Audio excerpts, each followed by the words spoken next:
আসসালামু আলাইকুম বন্ধুরা, আশা করি সবাই ভালো আছেন। বারাকা এগ্রো ফার্মের পক্ষ থেকে আপনাদের সবাইকে স্বাগত জানাচ্ছি। আমরা অনেকেই শখ করে কিংবা বাণিজ্যিকভাবে ছাগল পালন করতে চাই, কিন্তু ছাগল পালনের প্রথম এবং প্রধান শর্ত হলো তাদের জন্য একটি আরামদায়ক ও নিরাপদ বাসস্থান তৈরি করা।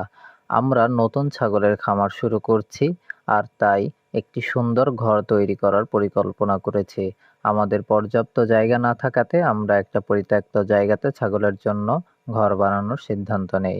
তবে অন্য সবার মতো আমরা কোনো পেশাদার মিস্ত্রি ডাকিনি। ঘরের নকশা করা থেকে শুরু করে প্রতিটি কাজ আমরা নিজেরাই করার সিদ্ধান্ত নিয়েছি। শুধু রাজমিস্ত্রির কাজের জন্য একজন মিস্ত্রি এনেছিলাম।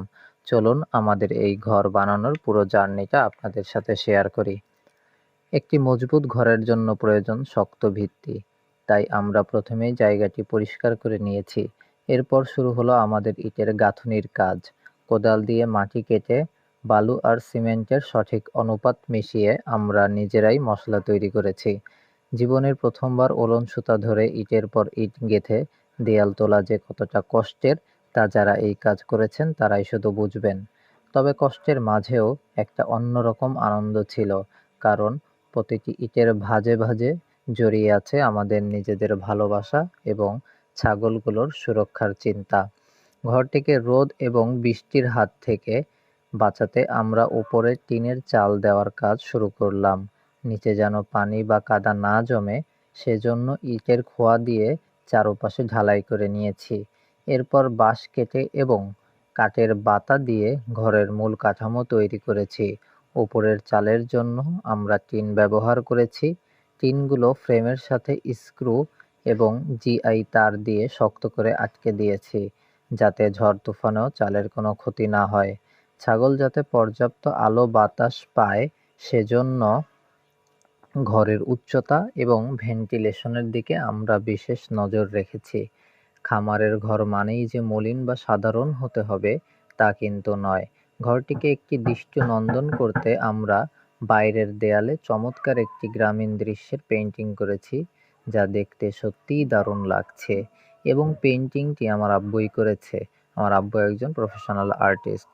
এরপর ছাগলের নিরাপত্তার জন্য ঘরের চারপাশ এবং দরজায় লাল রঙের মজবুত প্লাস্টিক কোটিং যুক্ত নেট লাগিয়ে দিয়েছি। এতে করে ঘরের ভেতরের পর্যাপ্ত বাতাস চলাচল করবে। আবার মশা মাছি বা অন্যান্য ক্ষতিকারক প্রাণীও ভেতরে ঢুকতে পারবে না। দরজার ফ্রেম তৈরি করে কবজা এবং নাট বল্টু দিয়ে সেটি ঘরের সাথে নিখুঁতভাবে ফিট করে নিলাম। আর আমাদের ঘরের দরজা এবং জানালা বানাতে সহযোগিতা করেছে আমার বড় ফুফা। উনি না থাকলে এত চমৎকার করে আমরা দরজা এবং জানালা বানাতে পারতাম না। আসলে উনি একজন কাঠমিস্ত্রি।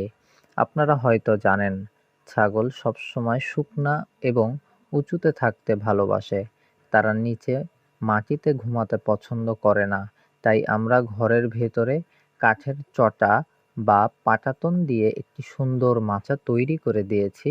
এতে ছাগলের মলমূত্র সহজেই নিচে পড়ে যাবে এবং মাচাটি সবসময় শুকনা ও পরিষ্কার থাকবে। মাচা বানানোর জন্য আমরা ১ মণ তক্তা কিনে আনি। এরপর আমি আর আমার ছোট ভাই অনেক রাত পর্যন্ত মাচা বানানোর কাজ করি। আসলে আমাদের পরিবারের প্রত্যেকটি সদস্য আমরা আমরা এই কাজে সহযোগিতা করেছে। আর না হলে আমি একা কখনোই পারতাম না। আসলে আমাদের সকলের সহযোগিতায় আমরা একটি কাজ পরিপূর্ণভাবে করতে পারি।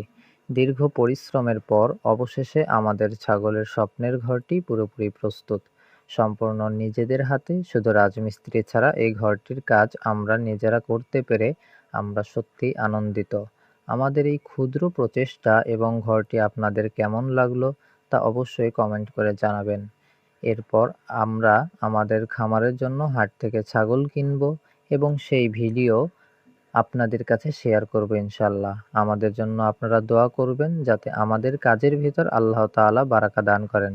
ভিডিওটি ভালো লাগলে আমাদের পাশেই থাকবেন। ধন্যবাদ সবাইকে। আল্লাহ হাফেজ।